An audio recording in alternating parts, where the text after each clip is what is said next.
साधना कठिन तौर से होने लगती है और साधक को जब किसी भी प्रकार का प्रश्न या किसी प्रकार का कष्ट या दुख दिखाई पड़े, सामने आता है, तो जानिए कि अब मेरी साधना पूर्ण हो रही है और अब मेरे परीक्षा की घड़ी आ गई है। उस वक्त साधक को विचलित नहीं होना चाहिए, लेकिन साधक चाहता है कि हमें विचलित भी न होना पड़े और हमें दर्शन भी मिल जाए। ऐसा नहीं हो सकता। तो दर्शन के लिए हमें अंतःकरण के नेत्रों को खोलना है और अनुभव के द्वारा हमें उस परम शक्ति पूर्ण ब्रह्म नारायण का दर्शन करना है, जो अखंड अगम अनंत अछेद अभेद हैं, जो स्वयं में हैं अकेले।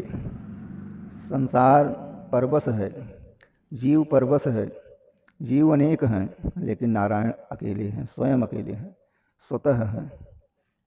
तो नारायण की भक्ति से ही धर्म अर्थ काम मोक्ष की प्राप्ति होती है।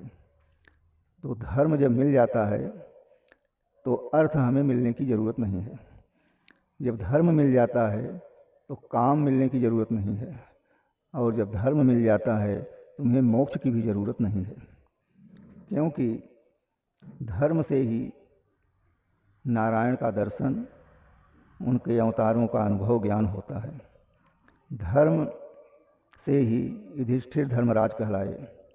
धर्म के द्वारा प्रतिष्ठित हुए अखंड धार्मिक होने के कारण भीष्म जी भी वीर कहलाए, और क्षत्रिय में वंश में उत्पन्न होने के कारण क्षत्रित्व के द्वारा रणभूमि में पीठ दिखा के भागने वाले नहीं थे।